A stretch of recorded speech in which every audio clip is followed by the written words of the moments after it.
இந்தியாவில் பிறந்த அனைவரும் இந்தியர்கள், தமிழ்நாட்டில் பிறந்த அனைவரும் தமிழர்கள். ஆனால் தமிழை பற்றி பேசுவோம். ஆனால் இன்னைக்கு தமிழ் புத்தாண்டு வாழ்த்து யாரும் சொல்ல மாட்டாங்க. தமிழ்நாட்டுடைய முதலமைச்சர் இன்னைக்கு தமிழ் புத்தாண்டு வாழ்த்து சொல்லவே இல்லை. நமக்கெல்லாம் தெரிந்தது கிட்டத்தட்ட 100 ஆண்டு காலத்துக்கு முன்பாகவே தமிழர் திருநாள் என்று சொன்னால் சித்திரை 1 தான். சித்திரை 1ஆம் தேதி என்று சொன்னால் அது தமிழருடைய திருநாள். அதுக்கு எனக்கு ரொம்ப சொல்ல தெரியாது. சூரியன், சந்திரன், சில கிரகம் லாங்கிடியூடில் போட்டு பார்த்து சில அறிஞர்கள் சொல்லுவாங்க. அது எனக்கு சொல்ல தெரியலை.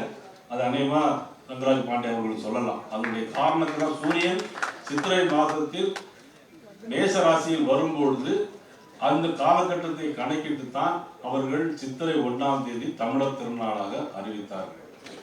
ஆனால் நம்முடைய முதலமைச்சர் இன்னைக்கு சொல்லவே இல்லை. வேற எல்லாத்துக்கும் வாழ்த்து சொல்லுவாங்க. அது நீங்க அப்புறமா அனுப்பி விடுங்க.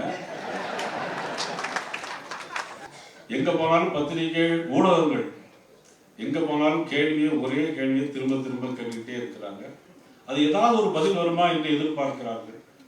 நல்ல செய்தியை நாடும் தரக்கூடிய எங்களுக்கு ஒரே நாடு மாறி உங்களுடைய ஊடகங்கள் இருக்க வேண்டும் என்று நான் அன்போடு கேட்டுக்கொண்டு, இன்னைக்கு விமான நிலையத்தில் வரும்போது ஒரே ஒரு கேள்வி கேட்டாங்க.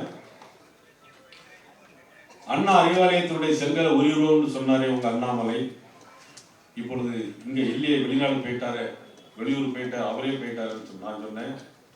அவரை யாராலும் வெளியேற்ற முடியாது.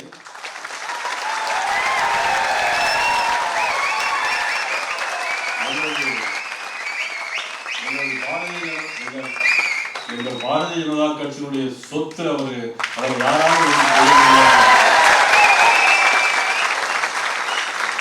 ஊடக நண்பர்கள் எங்களுக்கு முழு ஆதரவு தர வேண்டும் என்று கேட்டு, சொத்து வரி உயர்வு, மின்சார வரி உயர்வு, மக்களுக்கு எந்த விதத்திலுமே எங்கேயும் போக முடியல.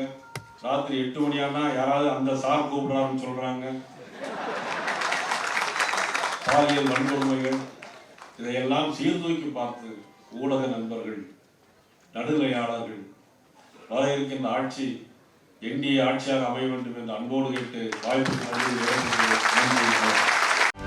செய்திகளை உடனுக்குடனும் துல்லியமாகவும் தெரிந்து கொள்ள சப்ஸ்கிரைப் பண்ணுங்க.